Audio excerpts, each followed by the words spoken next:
All right, everybody, welcome to Module 1. Get ready to get started here. Module 1, we're talking about getting geared up. We're going to be talking about tools, what you need, what you don't need. We're also going to cover how to hoist a vehicle. So get excited, here we go. We're going to get started and dive right in. So we are started off with what tools do I need to buy? And the first thing you need to know is that just about every shop you're going to ever work at, you need to have your own tools. Now, that's not such a bad thing because tools are always a good investment. And here's the cool part about tools. Once you buy them, they're yours forever. So make the investment now. You definitely want to have your tools ready to go before you apply for a job, because that's going to be a huge question the employer is going to ask. Do you have tools? Are you ready to get to work? And you want to be able to say yes to that. So we're going to talk about what tools you need, but first thing to know is you don't need to go crazy. You don't need to break the bank right away. You will need to invest some money into getting some tools, but don't go crazy. You have plenty of time once you start working to build up your tool selection. First step, picking out a toolbox. And you're definitely going to want to get a toolbox with wheels, a rolling toolbox. That is by far the most efficient to be able to roll your toolbox right up to where you're working, right in front of the car, right under the car, to the rear of the car, wherever you're working. And I've worked in shops before where guys have their toolboxes parked up in front of their bay, up in front of a hoist, and every time they need another tool, they're walking up there, finding it, walking back. Just cost you tons of time if you add it all together. So getting a rolling toolbox is important. Also, I like to get a toolbox with a work surface, like you can see on the bottom right hand side of your screen, something just like that. So that's a snap-on. You don't need a snap-on, but something with a work surface. It's just so nice to have a place to put your tools while you're working, to put any small parts you're working on. So now you're going to need to fill it. Really good place to start is if you buy a Craftsman tool set. That'll give you a lot of the basics, all your sockets, give you some ratchets, some extensions, some wrenches. So really good bang for the buck. You get a lot of tools for your money there. So I would start with that. Then you're going to also need impact sockets. So your impact sockets are going to be black in color, and they're made of a different metal than the chrome. They can withstand an impact. The chromes are going to split apart. They're not going to hold up to impact use. So get some impact sockets. You don't necessarily need Snap or Mac to begin with. I'd start out with a cheaper brand. They usually are actually pretty good. So, and by the way, as I reference these tools, couple things. We are going to have a PDF list that you're going to be able to download and print out. That's just going to give you a list of all the tools we're talking about here that you should purchase. And also, as I reference these tools, I'm going to say Snap-on and Mac a lot. Those are tool manufacturers they have tool trucks. If you get a job at a shop, you're going to see these trucks pulling up, and it's kind of cool because they have a truck full of tools, but they're pretty expensive. So the nice thing is, you break a tool, all their hand tools are lifetime warranted. So you break a tool, they come in, you hand it to them, they go get you a new one. So just be mindful that you can't expect to see these tool guys. And another thing is, these guys can be a little bit high pressure, so just take it easy. You don't owe these guys anything, and they want to get you on payments set up. And just be careful, guys. I see so many guys just putting stuff on payments, stuff they really don't need, and just plummeting into debt when you really don't need to. Be smart about it. So anyways, moving on. Gear wrenches, one of the world's best inventions. I don't know what we did before gear wrenches, but they're a huge time saver. So start out with some metric gear wrenches. Standard is optional. You're going to use metrics more than standard, so at least start with those. Some extensions, you might get these in your Craftsman kit. 1 inch, 3 inch, 8 inch, 12 inch. You're going to use all those. Get one longer one, like a 36 inch. And that's going to help get you in, especially like transmission work, hard to reach areas. And you're going to use it a lot more than you think. Next, we're talking about swivel sockets, impact drivers, stethoscopes, that type of thing. Swivel sockets. Now here's one tool where I'd say get the best, and the best swivel socket that I know of is Snap-on. Spend the money. They're expensive. A set of metric impact sockets, I want to say, are $200 to $300, but you will break these, you guys, and the cheaper ones will last. You know, you get what you pay for. The more expensive ones, the Snap-ons, they're really well, you know, put together. They're compact. They get in the tight spots, and you know they will break after you use them a while. So then you just exchange them for a new one. So that's kind of nice. Okay, get some pliers sets, channel locks, needle nose, some wire cutters or snippers, and again, you can get some cheaper ones if you want to start out. Screwdrivers, get a screwdriver set, some larger screwdrivers and some smaller, you know, Phillips standard. Hammers, I have 3 hammers in my box.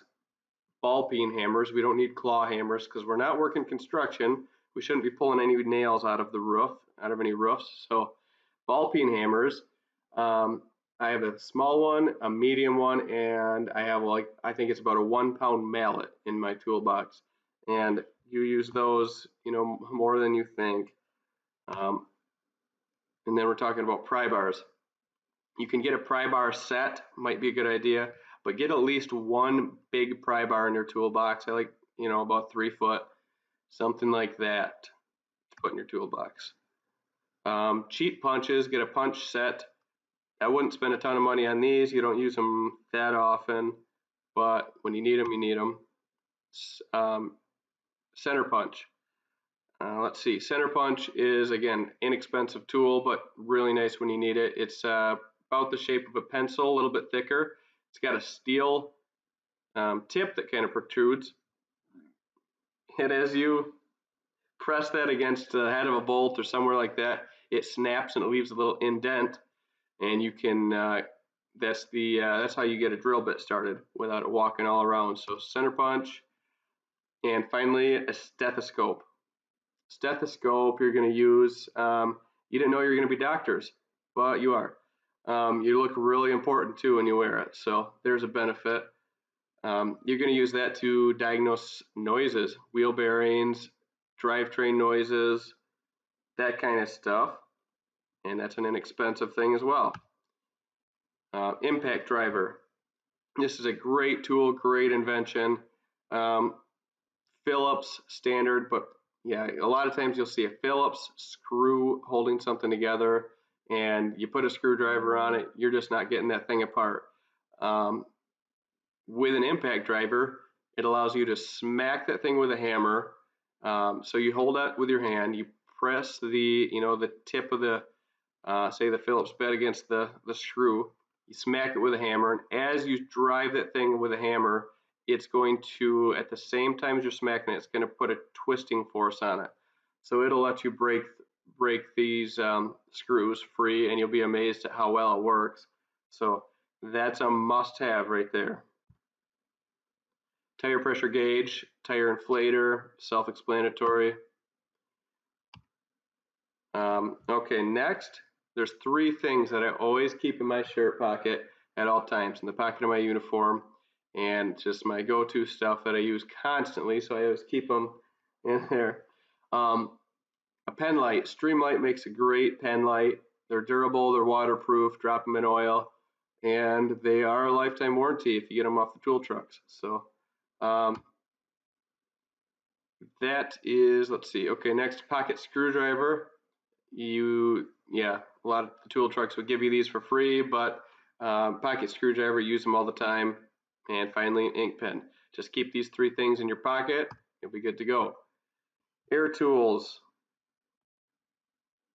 You're going to use impacts. They're going to be your best friends. Impacts, 3/8 and 1/2 inch. Try doing your job without impact one day and you'll know why. Nearly impossible. A great brand for air impacts, impact guns, is Aircat. You see that at the top right. And you get a really good bang for your buck there. I know they sell them on Amazon. Another good one is Blue Point. You know, Snap-on, Mac, they all make impacts. They're all really good. But Amazon, or I mean, Aircats, I've been really impressed with those. Air fittings, that's the couplers that you screw onto the bottom where it connects to the air hose. Don't worry about buying those. Your shop should supply those. There's different sizes, so I just wait before you buy those. Air ratchets, 3/8 air ratchet, also known as the knuckle buster. They're pretty handy tools, but be careful the first time you use one of these. It doesn't have an impact head, so you grab the trigger and it's just going to yank your hand against the frame. So usually guys will break the bolt free by hand and then grab the air ratchet and walk it the rest of the way out with that. Okay, air hammer. Now that I'm going to say is optional. You don't need to start off with this, but it is something you want to get eventually. Comes in really handy just to do a bunch of odd jobs around the shop, just a bunch of things. So that's something you'll need to get eventually. Die grinders. You'll notice there's two different ones in the bottom right hand corner, a 90-degree and a straight. And what I like to do, what I found works the best, is on the straight die grinder, putting a 3-inch cutoff disc, cutoff wheel on that. And on the 90-degree, putting a, called a Scotch pad, or a, you know, it's like an abrasive pad on it, and use that for cleaning gasket surfaces. Use the straight one for cutting through just about anything, exhaust, cut through, you know, rusted bolts. So just whatever you need to get the job done. We're all about getting the job done here. So cordless tools, you're going to need some cordless tools. 3/8 cordless impact. This might be the tool you use more than anything. So spend the money and get a good one. A great quality for your price is DeWalt. And I think everybody in my shop now is using these just because they're so nice. They're compact and they're plenty of power. And you know, lithium batteries nowadays are just awesome. So 3/8 impact, cordless impact. Again, I recommend the DeWalt 1/2-inch impact. You're going to want to get that eventually. You can hold off for the time being, but I have a Craftsman and it works pretty good. So especially with the upgraded battery, I think it's a lithium battery. And those things you almost grab those, you know, out of habit, and then you grab. I always grab an air hose if my cordless impact won't have enough torque, won't get the job done, then I go to air. Otherwise, it's so much more convenient to use cordless. So cordless drill, your choice, not important what brand, you know, whatever, you might even have one already, but put one of those in your toolbox. Cordless light at the bottom right hand of your screen is that DeWalt light. It's my favorite. It has a magnet. You can stick it right to the frame of the vehicle you're working on. You can set it right under the hood with you, and it's a nice floodlight. It'll light up your area. But you know, there's all kinds of different cordless magnetic lights. Just make sure you have something because you're going to need it. And then infrared temp gun. On these, it's just aim, point, and shoot, and it basically reads the temperature of the surface that you're aiming at. A lot of them have a little laser pointer that shows you where you're aiming, and that's really helpful for measuring brake temperatures, measuring engine temperatures, heater core lines, and we'll explain all that stuff later, but they're not really expensive. I think you can get one of those for 50, 75 bucks, something like that. Definitely a good tool to have in your arsenal. Okay, some electrical tools that you'll need. Digital multimeter. Now, eventually, you'll probably want to get a Blue Point or Fluke. These things are really accurate. They're really good. If you want to start out with a cheaper one, you may. You know, you can get multimeters for, I think, as low as like $25. So if you want to start with that, you can, just to get a feel for it. And we'll explain multimeters later on in the electrical portion. Jumper leads, 12-volt jumper leads at the bottom center of your screen there. used for all kinds of different things. Get some of those. And finally, 12-volt test light. Bottom right hand of your screen. They come in super helpful, and I'm going to teach you guys how to use a test light for so many electrical diagnoses. It's really quick, it saves time, and they're inexpensive. You can get them almost anywhere, so grab one of those. Okay, so next we're talking about hoists, and you want to be able to, your first day on the job, you want to be able to not look like an idiot, and you want to be able to get a vehicle squared up with a hoist and get the vehicle in the air. So this is going to help tremendously, just showing you what these different things are, how they work. And I am going to show you guys a video, but before that, I'm just going to briefly explain these things. So now the one on the far left, it's a little fuzzy, but that's a center post lift. Now you might not see one of these in your shop. I know they used to be really common, but they're built into the floor. They come up from the floor. I don't like them very much because they restrict what you can work on under the vehicle. The center of the vehicle you can't really get to because of the way it's designed. The next one is a drive-on hoist. I would say just about every shop you're going to work at would have one of these. Really quick to get a vehicle up in the air, drive it on, put it up. Great for heavy vehicles, big vehicles. Also great for oil changes or any type of quick services. Also a must-have if your shop does alignments. So those are really nice hoists. On the far right, that's just your typical post hoist, and this might be the most common hoist you're going to see. Gives you full access to the vehicle, the wheels, the whole undercarriage. Lifts them up from the side and puts it up in the air. And I think the ones in my shop, I have a 7,000 pound, and I believe the rest of mine are 10,000 pound. So you can lift just about anything with these things. I mean, big trucks, F-350s, just really big trucks. So you really don't have to worry anything bigger than that. You might want to use the drive on, but great all around hoist. Yeah, there's it. Okay, so how to hoist a vehicle safely. Nice picture, huh? You don't want to be that guy. So that would be a terrible way to start your career as a technician. First day on the job, imagine that. So I'm going to teach you how to not do that. The number one way to safely hoist a vehicle is to pay attention to what you're doing. You'll never have a problem if you just pay attention and are careful about what you're doing. I've worked in shops where guys have dropped hoists before. Luckily in my shop we've never dropped a vehicle off the hoist. But anyway, every time that's happened, it's been just people not paying attention.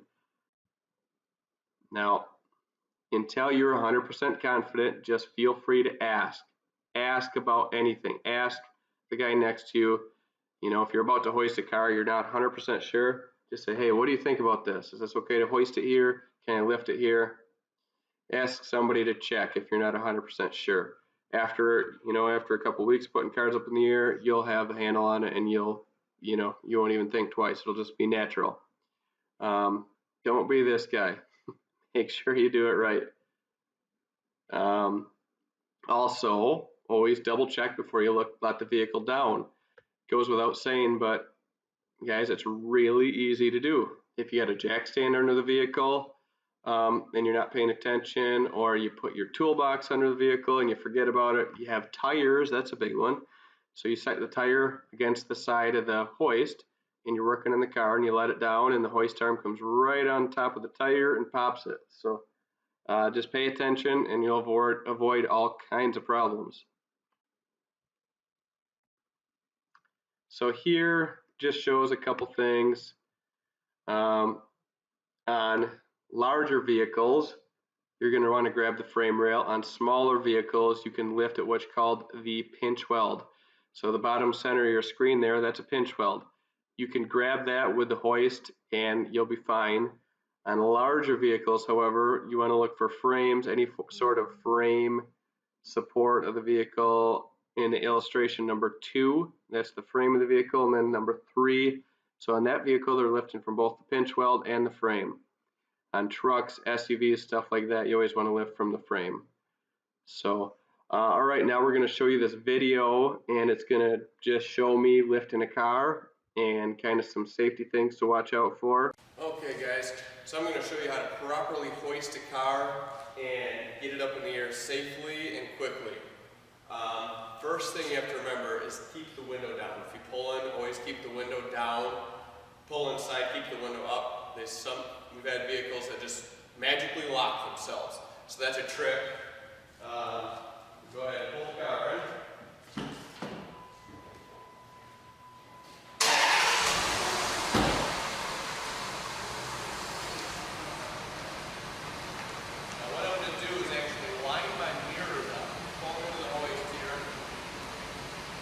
Watching my mirrors. Let me get my mirrors lined up with the hoist arms. About right there.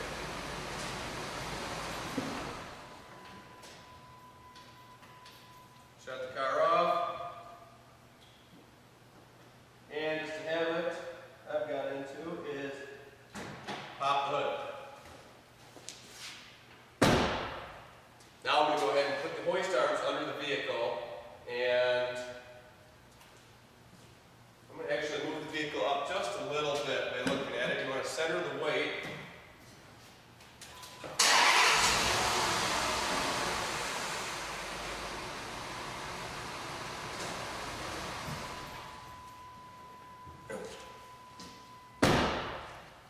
Perfect. So I'm going to go ahead and put the hoist arms under the vehicle. And I'm going to do that, then I'm going to show you where I'm going to hoist it according to the pads on the frame.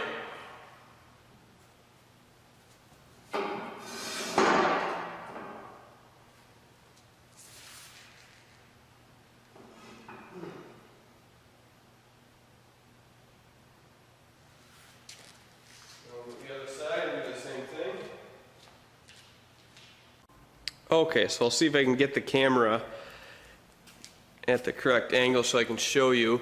We want to space out the hoist arms the best that we can and try to equally kind of support the weight.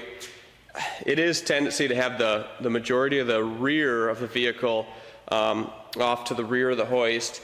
I mean, the majority of the weight of the vehicle is the engine, that's up front, but also you can see how the hoist arms, one is longer than the other. So what do I have here is, you see the hoist arm there, and my pad, I'm going to come right up onto the frame there. One thing I have to watch as I hoist it, I have to be careful to watch my spacing right here. If it's going to contact my running boards, then I'm going to want to put a spacer in place like one of these, and that spaces the pad up. I have short ones and long ones. Come to the rear. Okay, and you can see, there we go. So I have a control arm mount right here. I'm going to actually grab it right about here. Good solid point on the frame, nothing I have to worry about. I have the fuel tank right here. I have to kind of keep an eye to make sure I'm not going to be pressing on that. But I am going to go ahead and come up slowly with the hoist.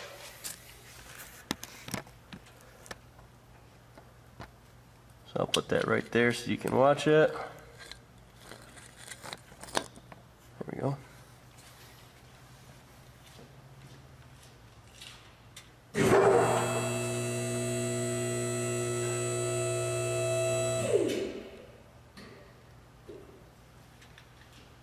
And if you notice, what I like to do is go up with the hoist until I see it just start to lift the vehicle and go back down. It kind of tells me where I'm at.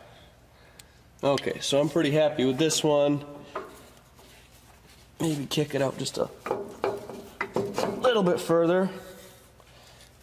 Check the back one here.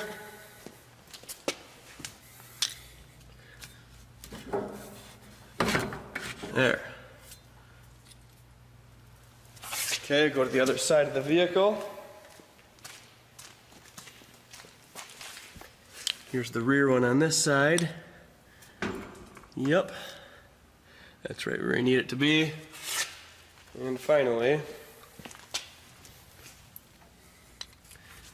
the hoist arm right here.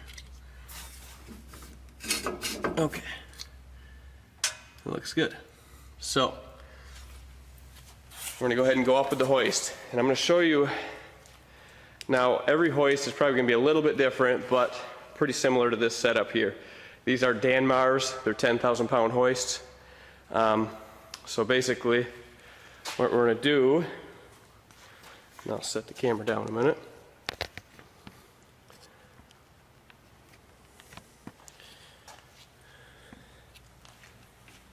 So what we're gonna do, by pressing this button here, it goes up. The lever right here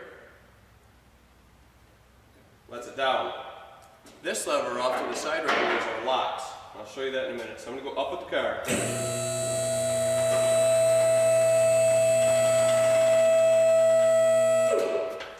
Okay, now I'm gonna take a look. Make sure it's not touching our running boards. That looks good. Also this side looks good. Okay. So I'm going to continue going up here.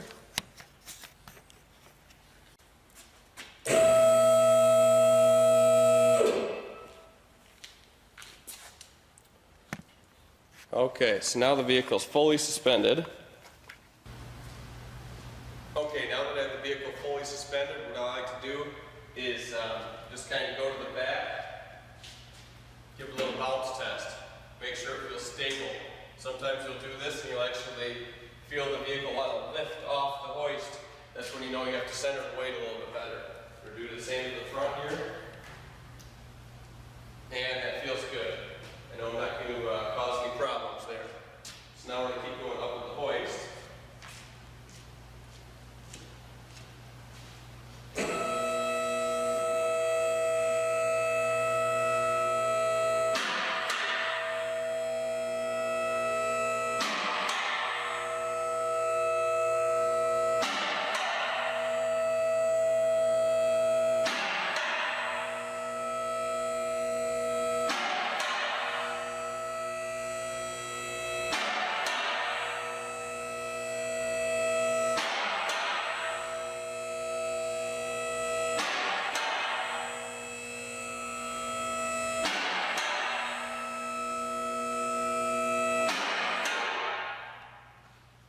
Okay, and now as I was going up there, you can hear those locks clicking.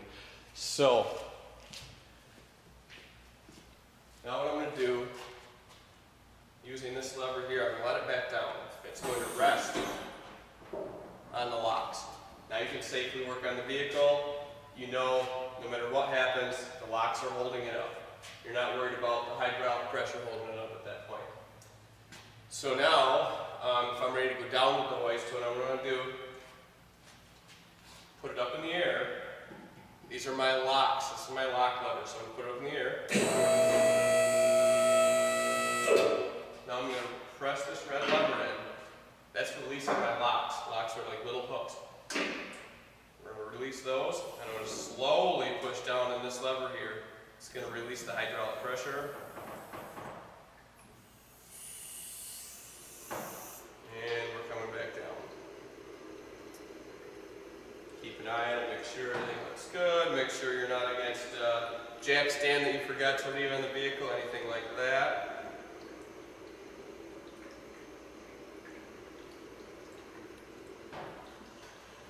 And that's it right there. You can let the hoist all the way down, fold in the arms, and you're ready to pull out of the hoist.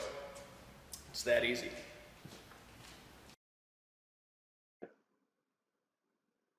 Okay, also one last thing, once the vehicle's in the air, give it a bounce check to check its sturdiness. Get the tires a few inches off the air and just bounce the vehicle. You'll be able to tell real quick whether or not it is sturdy. Okay, finally we're going to wrap it up with this. These are screw jacks, jack stands.